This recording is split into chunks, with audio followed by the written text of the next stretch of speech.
Hello and welcome to my podcast from Stress to Success Blueprint.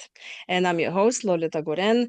And today is a super exciting day because I've been talking about this for like 2 weeks already that I'll have an amazing people on my podcast because it looks like I just had like a monologue with myself for 3 or 4 months now. And I think you guys got bored with it, I think, because I want to share amazing people that shape my life with you so it can help you also with your productivity, burnout, stress management, and all things. And this podcast is called From Stress to Success. So naturally, I will be inviting a lot of people that are successful in their lives, and not only like in business wise, but also in their own health, in their own personal goals, in their own happiness. And today I'm super excited to have my first ever for this podcast, amazing coach, and her name is Michelle Hammons, and she is an executive and certified high performance coach, and she's serving not only individuals but also teams and organizations. So if you're thinking, well, I would love to invite her to my organization,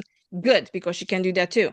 So she enables elevating human potential by unlocking greater vision, clarity, and courage to obtain desired outcomes. You know how it's important to actually know where you're going and what your clarity is. And I mean, I talk a lot on my podcast about you need to know where you're going in order to go. So she can help you with that, and with that, your clarity personally, and with your team's clarity as well. And Michelle has experience coaching and collaborating with clients from all over, like 26 countries worldwide and counting. Especially after pandemic, everybody's on Zoom now, so probably she can even do more if she wants. And her clients are diversified across many business sectors. So if you're thinking to yourself, well, I don't know, I'm not really big in, I'm just like solopreneur, or even like, just a mom, growing kids, or you just like a student in school and you're like, do I really need to listen to her? Yes, because we will be talking again about stress management across the board, personally. Anyway, so let's just dive in, and welcome to my podcast, Michelle. Lolita, thank you so much. I'm so excited to be here. This is such an important topic we're going to be talking about today, and I think it's an important message. So I'm so happy to be invited and a guest here today. I know you are an expert in this topic and have many resources and books available. And so if you haven't gotten Lolita's books, go get them. They're really good stuff. Thank you. And this episode is showing up in a very stressful times, and there's a lot of things that's being talked about stress and how we deal with that. And so, what do you have to say about what's happening right now? What people can do? Yeah. So one, I would say we're kind of in a season, if I can call a broad season, not season like the fall and going into winter, but a broad season just coming out of COVID, some of the changes that were made that were big and complex that we were outside of our control. I think people in general are feeling a bigger amount of stress and uncertainty. And certainly, here in the US, we've had a lot of that lately. And so I think it's amplified a little bit more than normal because of the economy, because of things going on. And, that may not be true all around the world. So I'll just say that if you're listening from around the globe, you may be in a different place that is not experiencing it that. But I think in general, even though we're a couple of years past COVID, people are really still drifting. They're still struggling with how to get back to who they are, the best of who they are. I know that you as an executive coach, you have all kinds of, tricks and tips, how to manage stress and burnout, and you are amazing. That has to do with the time management. And I've listened to Michelle live on the stage in a great event last year, and she really pointed out a lot of things, how much time also has to do with the stress management and that burnout. And but of course, Michelle is not talking about only time management. There's a lot of other things that are very important to that. But since I told you that she's an authority in her field, I want to ask you, would you mind sharing how did you even end up coach? I'm sure you get that question a lot, but what was the journey? Yeah, well, it relates to our topic a lot today because I was looking for work that really connected me emotionally to people. So I've done several different kinds of work in my career and history, and I was in a corporate middle management leadership job. And I recognized that there was going to come a pivot point where I would need to be able to be a caretaker for someone in my family. And with all the skills in my toolbox and having been an entrepreneur, I was just searching for that right work that was going to give me the combination of fulfillment and joy and serving and helping people. And so I actually had a coach at that time, and she said, the lovely Erin, I'll call her name out here as we're talking. She said, what if you became a coach? And at that time, I really didn't understand this industry or anything about it. I mean, I'd had lots of coaches in my life, but hadn't really thought of it from the adulting is this is like coaching for adulting. I love to use that term because we think of it in the context of our kids, like, or our employees, like get them help, get them support, but we often don't think about it for ourselves. And so that really started a tipping point for me that changed my career and really changed the trajectory of my life. And so it was really through this future state need that I knew I wanted the flexibility to be remote. I wanted the flexibility, and this was before COVID, before remote. I've always had jobs that were remote before remote was a thing, but I knew that I would need to be able to have some flexibility for the most important piece of my life, which is taking care of family when they need it. So, and I want to ask something very personal, and it's okay if you don't want to share about that, of course, but what was the most stressful period in your life that if you can share, and how did you really overcome that? Yeah, there's two themes that I would say have shown up throughout the duration of my life that have really created stress, and I had to really learn how to work through them. One is I grew up in a very stressful home. My home life was super stressful growing up, and so I had to, at a very young age, start to define how I can take some control, even when I wasn't like old enough legally to be in control. So that was one period. The other, and this has kind of been two cycles in my life that have happened related to caretaking. I had a mom that was diagnosed with stage 4 liver cancer when I was 28, and it was terminal at that time. And I had never been through anything like that. And so that journey miraculously lasted 5 years, but there was so much to manage in that time beyond everyday life as I knew it before that experience. And so roll the clock like 22 years later, 20 years later, my beautiful grandmother who lived to be 96, she lived remote. And so it was a different kind of caretaking stress. My mom's was related to illness. My grandmother's was related to just being remote and out of town and trying to manage what was best, to help them get the best support that they could. So I would say it was a couple of themes like that that really woke me up to this idea of like, how do we know when stress is starting to really make a difference or impact us bigger than what we might see in that moment? So, from all of those hardships that you went through, you obviously, I would say you really have an inspirational story of saying, no matter how hard it is, we still survive at the end of the day. And I'm a hard believer of knowing that we should not use our past experiences as crutches, but we need to really use this as tools for our future.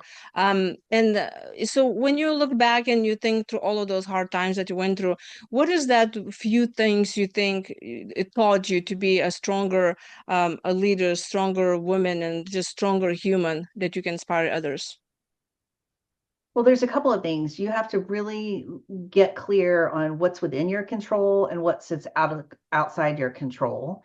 I think that's one of the things I would put at the top of the list. The second thing is we only have so much time. And when we take on big things, that could be a project, it could be, a circumstance that is beyond what we've had to deal with. So there's a lot of learning, a lot of things that need to be done that you don't really have a master plan for. So a lot of uncertainty maybe in that situation, like if you think of it in the context of illness or caretaking.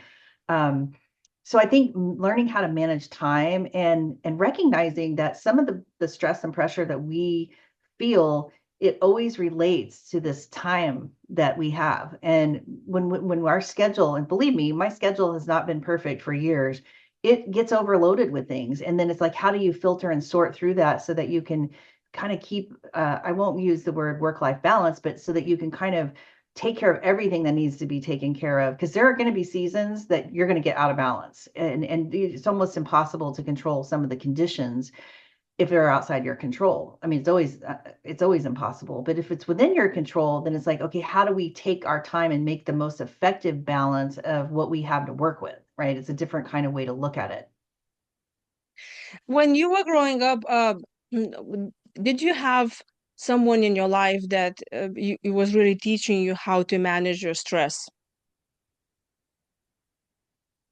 I think if I were to reflect back, it probably came through athletics at school, just to be able to be on a team and channel that energy, right? Because stress energy is kind of pent up energy that it doesn't have a clear direction. That's at least my definition of it. When we talk about anxiety or stress, this is not clinical, but the way I see it and what I've observed in people is, and including myself, is that when you start to feel that anxiousness, it's energy either in the mind or the body that doesn't have a clear direction. Like it doesn't have a map to go and do the best work it can do. It's just kind of pent up and building. And so I think my athletics were a piece of that for me growing up. And then I think in my adult life, I would say it's always had a time management. Like my grandmother, she used to give me her Texaco planner that they sent to as a gift to their card holders or whatever way back in the day. So even like I can go back, I have journals from when I was in like 10, 11 years old because she gave me this really cool book and I just started using it. And so I don't know that she ever sat down and taught me how to use it, but I kind of learned how to use it and how that helped me know and stay focused on what was important. And now when obviously you do a lot of high performance and all the interactions that I had with you, you always right on point. You always know exactly what you need to do, and you have all so many great tips and tricks and techniques. And so I would love to. Do you think you can share a few of them that if somebody says, "Wow, I really don't know how to manage my day," what would you tell them? So the first step is awareness, right? You have to be aware of what feels good, what feels like it starts to hit that pressure point or tipping point, or what doesn't feel good, right? Sometimes there's great clarity. It's like, oh, this is not feeling too good. So that awareness of what it is, what the landscape looks like in your day, and to be observant of lots of the detail around that. I think people go, oh yeah, my job is stressful. That's way too broad, right? Why is your job stressful? Is it people conditions? Is it workload conditions? There's a lot of conditions that can make a job stressful. It could be things outside your control. Like I worked in an industry where we did a lot of mergers and acquisitions, totally outside our control, but we had to work towards solutioning those decisions for the organization. So we can find ourselves in uncertainty in just about anything, but it's to recognize what is it that's really the true, and sometimes we don't know. Like you have to really sit with yourself and go, okay, what is feeling unsettling about this, or what feels uncomfortable, or what feels uncertain? And I think it's giving yourself that space to really quiet down and really start to get it out of your mind that's circulating thoughts onto paper, and it becomes more like a puzzle that you work, right? Versus like up here it just keeps circulating and recirculating. It can be a big energy drainer. So the first suggestion I have is to really discover and become aware of what those things feel or look like for you, and they could be very different, and use no judgment when you're doing this for yourself, because what one person creates stress, another person can handle with ease. You don't need to compare yourself. Just write down what it is for you. I think getting it out on paper and really starting to be able to assess it better is the first step. Okay, so if somebody assess it, and then what? So from there, of course, it's like sometimes we have to evaluate, well, is this something within my control that I can do something about, or does it sit outside my control? And how much time and energy is getting consumed by it. So, for example, um, I'll use a couple of common examples that really can derail people: the media and social media. Those can be amazing outlets to stay connected to people, friends, and family. But when they're overconsumed, or you're consuming the wrong content, it can have a dire impact on your thinking and how you're feeling, because you can see the world through like this half glass full or half glass empty, and there can be a lot of catastrophizing that gets presented to you, and whether you're trying to engage in it or not, sometimes those messages come. So the thing I can almost always ask a question about is how much news or media have you consumed or social media this week? If you're off routine or you're feeling like you're having an off week, that's a really great question to start with. I think to begin. Now, if that answer is no, then we go deeper, right? To say, okay, what was different this week? And what showed up for you that might be creating some pressure or stress? I always say that no, let's just ask what you have to say because I don't want to immediately jump into left or right, So, it's for success, this podcast is also about how to achieve success. And there are many, many podcasts or programs or gurus, and I hear all the time they say, okay, let's say you have like you stress about your finances or you stressed about your business, and this is the program you sign up. I will make you a millionaire. You just need to do this, or like some sort of diet, like okay, you need to follow those steps, and you're gonna go there, and I, I think any change really is stressful. So when somebody starts on their journey, it can be very stressful because of that change and all the stuff that comes, because of that. And I get this impression that, those who are successful and they guarantee that you will be successful, you have to, what I call it, bulldoze yourself to a success. So what would you recommend someone who's, let's say, they are on some sort of program or they want to achieve their financial success or being productive or in relationship or any other thing that they need to change and be on that path to actually be successful, but that causing them stress? What would you recommend? So one of the things I think I notice in entrepreneurs that I work with is, and as you mentioned a couple of things, like we can go get outside help, right? Like learning is an important thing. And learning is so amazing today because you can either learn on YouTube with a 3-minute how-to video, or you might get into a more extensive program. Most business owners are investing in those bigger programs. And so whatever got you to where the decision-making point was that you said yes and made a purchase that is going to help you, there is work to do. And so if you're already feeling overwhelm and stress in your schedule or your priorities, learning is needed sometimes, but you've got to kind of, again, look at the whole. What can you put on hold? What can you delay? What can you stop? Asking really good questions before you make those investments, I think, are important. Like, how long does someone need to really allocate every week, or how long do you, because we do hear these programs that like, hey, in 90 days you can just have these amazing results, and you can. That there's, if you have a free schedule, but if you have other competing priorities and you can't dedicate yourself full time to working on that, then it might take you longer than 90 days. And I say that because every person's different, but I would say most things, if they're difficult and challenging that you're working on, you're probably going to need a runway that's bigger than 90 days to get it done. And so while you can get some fundamentals, you can get some quick wins and start moving in the direction you want to go. And if you have like a full bank account, you can hire any professional that you want. That's another factor, right? It's time, money, and resources when we think about project management. But I think it's really recognizing what you need out of it and being sure that you, like, all that stuff is marketing and sales, and it's great because there are really good experts that can make a big difference in your success. But it's to really ask those deeper questions. What do I need from this? How does this apply to what I'm doing? And how am I going to implement it? And what time do I have available to give it a go, give it the best effort that you can give? Because sometimes the expectations are you're ready and you have time and energy and resources available to do that. And if you don't, then you're not going to be any more successful taking something else on. And it's going to create more pressure and stress because now you've deposited more of your hard-earned money into it. And you might not really be able to give the time it takes to digest it, to work it out on paper. All of those programs, make no mistake about it, they require work from you unless you're hiring consulting to do it for you. And so whether it's done for you, done with you, or do it yourself, they all require you to be some thought leader in the process to achieve the outcomes that you want, because you may have a different vision than their other clients or customers. So I think that's a big gray area that I see people get stuck in, or they'll start into one program and then they'll buy another one and another one, and all of a sudden their whole schedule is filled with learning from different expertise. I think you have to think about pacing that, like what's most important and in alignment with where you want to go now, which one of those is going to serve you at the highest level. So I love learning. and high performing people love learning. It's a fact. But we can get stuck in kind of learning mode, or in technology. Like, how do I figure out technology? Those go hand in hand, and they can spend a lot of time and energy in those spaces that are very stressful.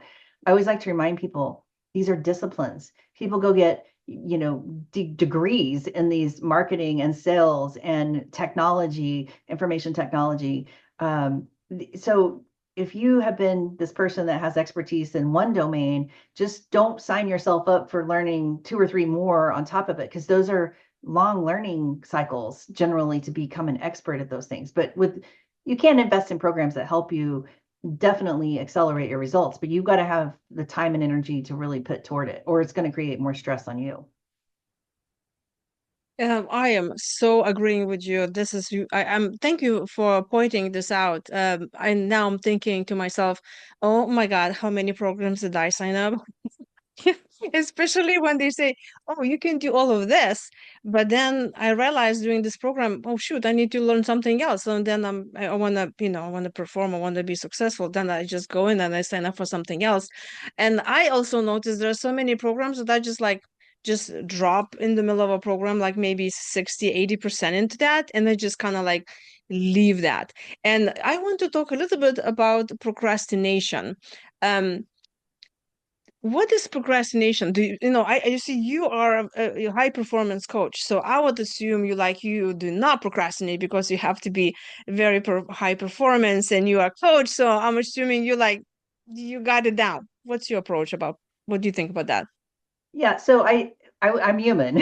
I just want to say that. Thank you for teeing me up in such a beautiful way. But procrastination often, there's something missing in why we're not doing it, right? Sometimes procrastination related to getting things organized, or dealing with that pile of things, or decluttering. There's lots of things that go with procrastination. If it's mundane and boring things, right, we'll avoid it. So it's to really look again, it comes back to awareness. What is going on that thing you're procrastinating about is holding you back? Here's what you might discover. You actually might discover it's not important. And sometimes the thoughts will hold up here like, oh my gosh, I have to do this thing. I need to do that. I need to do that. And then we really go, is this in alignment with what I'm really trying to do? And if the answer is no, it's like, hey, hunt it, right? Get it off your list. If it's a mental list, that's draining your energy. So I think this one is a really interesting baby, because procrastination can be fear. It can be that we don't have time to really do it. It can be we're not sure how to do it or how to take the first step. And it can be, it's sometimes I think I hear, well, I'm just being lazy. And I just want to say to anyone listening to this right now, often as a coach, it's never because you're lazy. This isn't because people are sitting around being couch potatoes. It's because you either have competing interests or priorities that are consuming the time, and you haven't really taken that thing that you keep moving. Like an example would be your to-do list goes from day hops, right? It just keeps hopping forward. That's because you haven't really evaluated how much time you need, and you've really booked time on your calendar to do it. I really discourage people from creating to-do lists without thinking about the two most critical steps after that. And that's, how much time do you think it's going to take? And where is it going to go in the calendar so you can actually have the space to do it? Sometimes this might be things that you think you're doing tomorrow that get pushed out 2 or 3 weeks or longer based on your already overcommitted schedule or time. So I think those are some things that I observe around procrastination. Where I get stuck is sometimes I think it looks like procrastination, but I'm pretty good at prioritizing what's best. And I've gotten good at like putting my blinders on and going, I know I don't like that condition that feels like procrastination, but right now I don't need to spend time on that. And I give myself a bigger permission to just to let it sit. Or I just take it off my plate and go, you know what? This isn't important.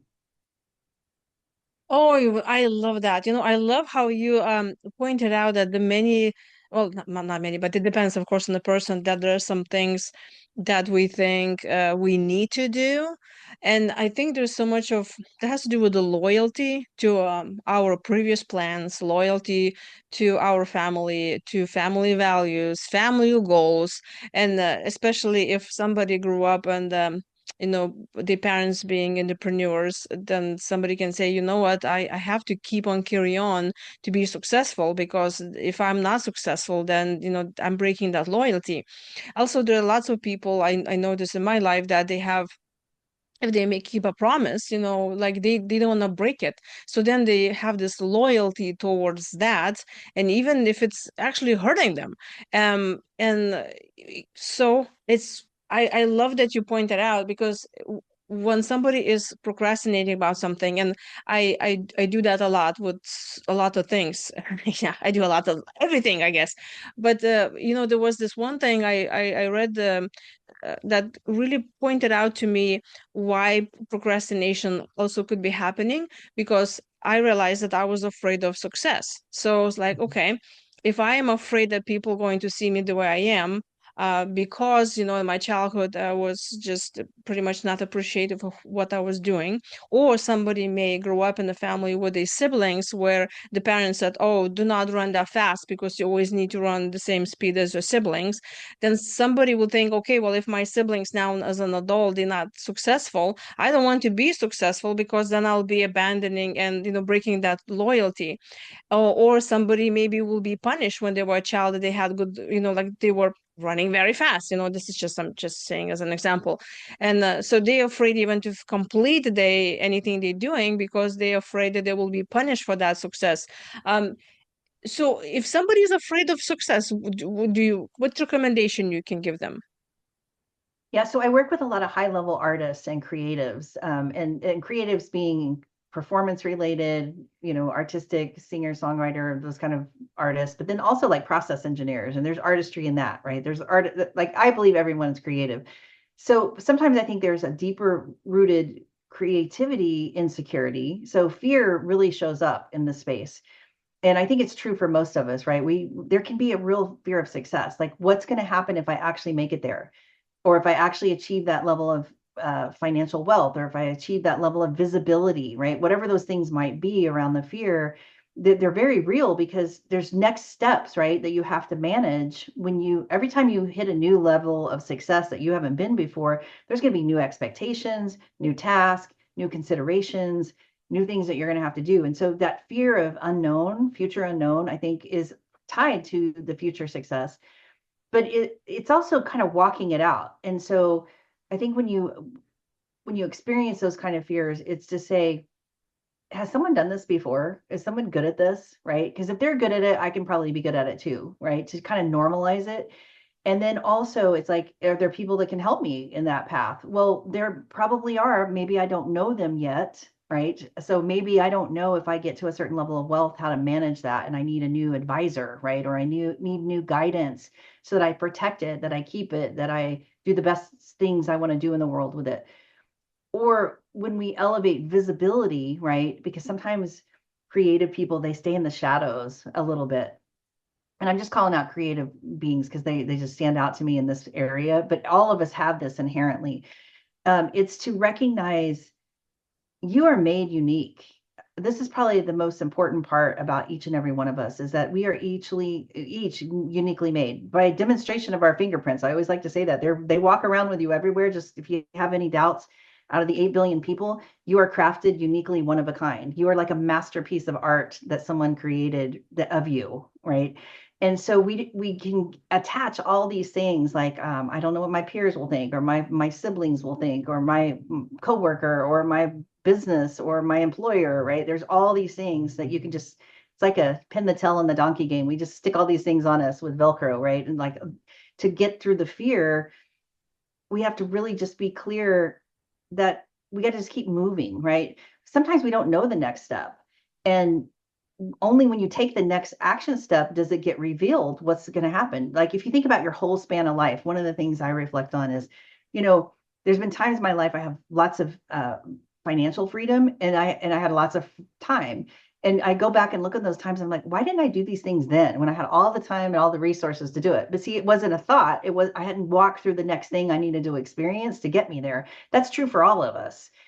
So sometimes you're in the journey learning your next steps, and you don't even know what that next action is going to play a bigger role down the road. And so you have to, this is why awareness is so important, because when we start to really kind of see the landscape of our whole entire journey where we are to the mile marker we are at now, I think we don't always know where we're going because we're going to meet new people and have new insights and new learnings and new things that are going to propel us the direction we're intuitively led to go if we allow ourselves to that freedom to do that. So I think that's harder. It's like trusting ourselves, I think, is what it comes down to the most. And maybe you've never really done that for yourself, right? But think of all the successes you've had until this moment where you're listening here today. There's a whole bunch of things compounded in your decisions that will give you a likelihood that you're going to keep making good decisions. Maybe you've made some bad ones and you learned some really hard mistakes, learn from those mistakes. Well, those are also, that is not lost here, right? In what we're talking about. That's part of shaping who you are and who you're becoming. I love that. Um, you know, when we start doing a lot of things to be successful, and especially when someone is very driven and passionate about achieving something, I know, especially me, when I start working on a new project, I'm just so passionate. I just want to work day and night. But as we know, burnout is a very real thing. And what is that you do, um, let's say every day? What is your routine to keep yourself away from burnout? So for me, I have to, if as long as it's not raining or if super cloudy, I really want to feel the sunlight on my face. I want to feel the energy that comes from this amazing earth that we live on. And I feel like there's just so much from just feeling the energy, right? The warmth of the sun. That's something for me. Now that may not resonate with you if you're listening, but you probably have your thing. Another thing for me is like walking on the beach and hearing the waves and just recognizing how massive the tide of the ocean is, right? It carries things to us, it carries things away from us. And it's this energetic movement of water. It's so powerful. So I think for me, mine are related to elements like sunlight, like I mentioned, water, recognizing, just this amazing environment. Birds, right, are a great representation to me, that the magnificence of these teeny little birds that'll fly and we'll see them in a tree or we'll see them doing something. And then it's like, wow, if they can do that, like they can live outside, they don't have any guarantee of where their next meal is coming from, right? There's like this correlation I make back to myself that's like, they kind of propel me when I look at little teeny tiny birds, especially like their feet, because they're so tiny. Their little feet are so tiny. Um, so that might be a little too deep and woo, but that's really for me, it's like appreciating everything around me, appreciating that this is the day that we get to, today was gifted. Like we woke up, we got another day. Most of us are going to have that experience that tomorrow's coming, but sometimes we don't. And so it's to live and play full out in this container of today that can make the biggest difference of living and reducing stress and overwhelm, but also just to say, we only have to go for so many hours today and we can take control of that and we can live our best life through that. I love it. The appreciation, the gratitude, or just like staying in the moment. That's what preserves the energy. So I already can hear somebody listening to this, and somebody already saying, "Well, yeah, it is easy for you to say when you're all nice, successful, and you can listen to the, feel the sun and have your waves. I don't know, whatever you live, but I'm here in the middle of nowhere, and I have way too much to take care of." And that's my clients who come to me. They come with a burnout, and they're like, "I have two, three businesses to run. I'm a single mother, single dad. I have 3 or 4 kids, whatever, and I need to take care of my parents." And they're like, "I have no time at all, and take the stress away." Well, do you have any tips, recommendations for those people who say, "There's no way I can even have 1 minute. What should I do?" Yeah, so I want to clarify. I live in Oklahoma. There are no oceans here, but we do have some nice lakes. So that view is in my mind, right? It's something I've created, and I definitely have got to experience being in the places that I think are beautiful in the world. But I think you have to find beauty right where you are. And so, and I live in a place where Oklahoma generally, compared to the United States, is rural, most of it. We have big cities. We do not drive around on schooners, for those of you listening. That's a question I get asked when I travel. We don't ride around on horses. We have actually cars here, but we do have horses too. If you want to go ride some, you just call me and you can come to Oklahoma and we'll go horse riding. But we don't use that for our primary transportation. So again, it's to do some assessment and evaluation, right? none of us are superheroes, and you do have a limited amount of time, energy, and bandwidth. And so when things feel like they're spinning out of control, like the question I think people get most uncomfortable with is like, what do you need to stop doing right now? What could you put on hold or delay? That question makes people so uncomfortable because they feel like if they're already in a commitment, they have to keep doing it. And if you're feeling, the overwhelm and stress, you have to skill up. You have to maybe learn some things. You have to recognize where you have a blind spot for yourself. I mean, I've certainly had this in my own life. Like someone will be like, hey, this is really affecting you. So when you start to hear that chatter from other people, that's probably a real indicator that you need to really be either talking with somebody. And stress can have so many things under this umbrella that we're talking about. So I just want to say there is no shame in getting help. There are counselors, there are coaches, there are pastors, there are people in the world that have skills to help you see some things about a situation that you might not be able to see when you're in it. And any of those resources can be so helpful in moving you forward. And so I just want to say, don't go it alone. That's isolation is probably where it can get even more compounded. So talk it out, find a trusted friend, find a trusted advisor of some level that you can feel comfortable saying, hey, here's my situation. What do you see? Because that collaborative conversation might actually change your life. And so I think that those are some things that are really important. Like just because you're in a rural place and you feel isolated, we have this thing called the internet that you can connect to experts from all over the world. And you will be shocked when you start to connect that way, how many people and resources can come your way that maybe you never even thought of. And so I think in this day and age, if we're looking at it that we're isolated, it's something we have to really check with ourselves, because we really have a lot of people, I know we get a lot of negative press and stuff that says the world's just all, going down the hill, but there's so many good things happening. There's so many good people in the world that are trying to help and trying to serve. And so please, if you're hearing this and that resonates with you, find a resource. If you don't have a resource, Lolita is fantastic. I have lots of resources. So it may not be me. I just would say that somebody might come to me with a problem that's not something I can solve, but I certainly have a full deck of people that I can refer them to that can probably get them some immediate help or support that might make a big difference. And these aren't always paid resources. Sometimes it's reading a book. Sometimes it's going to the library and checking out a free book that is right there on the shelf that might help you, but you just haven't thought about in a while. Most people don't go to the library after they graduate from high school. So if you don't have resources, let me just assure you, there are plenty of things out there that can help you with finding some support to help you move forward. One of the things, you mentioned is to getting help from other people, and I can tell everybody right away, and I keep on saying that one of the best decisions I've made recently is probably over a year now is to hire a amazing business coach. So tell me, what is if somebody's thinking, nah, I don't really need a business coach or any coach or like a fitness coach, how coaching can influence somebody's life?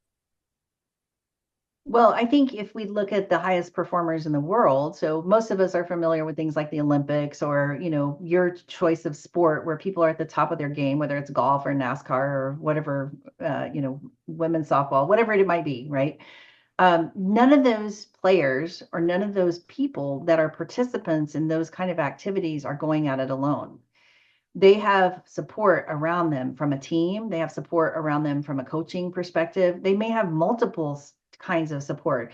That's the other thing. I think people go from one thing to the next. So if we just look at holistically, if I were to say, if you came to me and this is just a broad general statement that I'm saying, the first things that we would explore is how well are you taking care of yourself, and have you been to your wellness appointments and checkups, right, to make sure you're living your best life from a health and wellness perspective.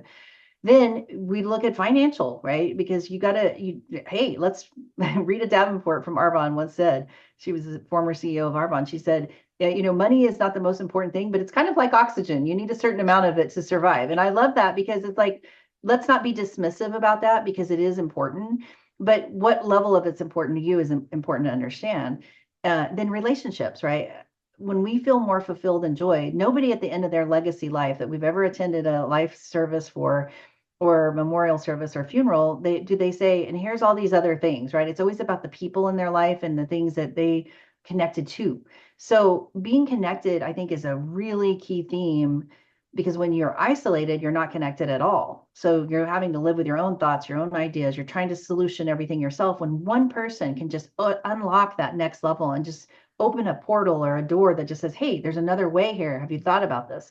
So I think building connections around you is really important, and a variety of those connections, right? We all need friends, we all need family, we all need um, business colleagues. In my world, I'm connected to a community of worldwide coaches that there's perspective from all over the world that I get to play with that are things I never thought about before.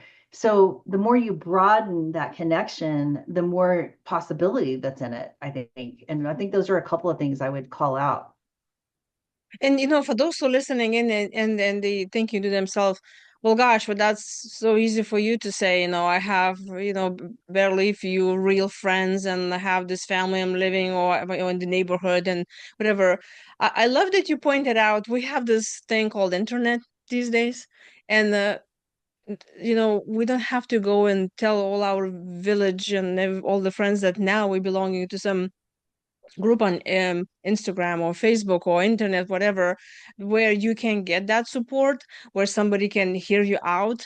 And I remember when I just was just contemplating and why I am the way I am. When I realized that I was an adult child alcoholic, it felt very, very lonely to me because I thought I was just like broken and nobody else outside feels that way. Well, I knew that obviously there are people now. I'm like so unique, I'm the only one here, but I felt to me like those people were unreachable to me. And I was like, and it made me feel even more lonely and then because of my loyalty, I was not even feeling safe that I should go and talk to other people because to me, like, well, my dad was alcoholic. If I'm going to tell all the rest of the world, then I'm betraying that trust and that loyalty. I'm breaking this. And because I'm human and I need to keep close to my family, so I have to keep this loyalty, even if it's hurting me. But then the moment when I realized that, well, guess what? The same family, I can take care of them more when can take care of myself, and hence I need to go reach out for help. And when I got to the groups and I started listening and communicating with other people, I got inspiration and I realized that I'm not alone in this life. I can reach and talk with somebody that I never will meet in person, but that the huge connection that we feel and the support is priceless, and it changes not only my life but also everybody else around it. And having a business coach, you're a high performance coach, why I also will recommend those people who, there's this misconception sometimes, like what does what coach does and what doesn't. And, when I think about my coaching experience that I coach other people, or I've been coached, the accountability, it's very, very important thing. We cannot go somewhere, excuse me, if we cannot we don't know where we're going, so you need to have clarity. Also, there are many times when we just talk about this, when we're getting on the program and we're doing something, there will always will be doubt, there was always will be fear, we will be afraid of change. So it is important to have that person by your side to say, oh my gosh, this is scary, but they will kind of calm you down and say, hey, look how far you've been, you can do this, don't jump off the cliff. And I tell you, those who listening, I've been quite a few times already prepared to jump off the cliff. If not my business coach, if she's amazing, I probably would have already jumped multiple times and may not even be talking to you right now this moment. So it is very, very important for those who listening in, please go help. Get help, get connected to communities. There are plenty of people who want to help, and appreciate yourself for you who you truly are. And I think we're running out of time, but is there anything that you want to add on to that before I will ask you how people can reach you? Yeah, well, it's spot on. It's, there are so many people that are generous and will give you some of their time to talk with them. And there are people that want to get paid for that too. So there's different levels of that. I just want to say that. But most experts that have achieved some level of success, they are sharing free information, they share paid information. There's different levels that you can work with them. there's economies that of different budgets, right? Just like how we go purchase a house or purchase a car. When you're investing in resources to help you, you have to start where you are. And what I'm just saying is wherever you are in that process, there's somebody that can help you at a next level. And you really, it can unpack so much that you will never get to on your own by just having the skill of somebody that can work out and be an advocate for you, right? Sometimes we go tell our spouse or our significant other or our partner what we're up to, they immediately have resistance, right? When you're working with a coach, they're going to be go, okay, how's that possible? How are we going to make that possible? How are you going to formulate the next steps? There's never this like, oh, negativity or pessimism or any of that stuff that comes with it. You really have an advocate to help you see how far you want to take it. Sometimes you get in the journey and you go, you know what? I learned enough about this now. This isn't the direction. I have clarity. I got to go a different direction. Sometimes you change your mind in that process, but it will give you the clarity and it will give you the support you need. And it's so important, especially right now. We're more people are becoming entrepreneurs, more people are starting businesses, more people are taking control of their life and their destiny, and they want to be able to control their time and their wealth. And so if even people who transition out of corporate into entrepreneurship, they may be so skilled in corporate, but when they go to make that transition, they don't think about all the transferable skills that come with it. And so again, a coach can help you see, oh, this is the correlation of what you did there really well that you can do really well over here in this other space. So your past success and skills can definitely translate forward more than you think. And I think coaches help really tease that out. So, since we're talking about help, and I know you're amazing in helping people, how someone can reach you and get to know you and get to book you and all that? Yeah, so I always start with just a complimentary discovery, I call it a possibility session, because we're just getting to know each other. And just that alone is a miraculous thing to me personally. Like if you found me somehow through the internet and this interview and this resonates with you, I want to talk to you because maybe there's something we're going to unlock together for you that's powerful. So it starts with a conversation. And people always say, how much do you charge for that? I go, the first conversation I do not, I give to you because I don't know enough about you to say, here's what I would do for you until I have that conversation. So this is very customized that way.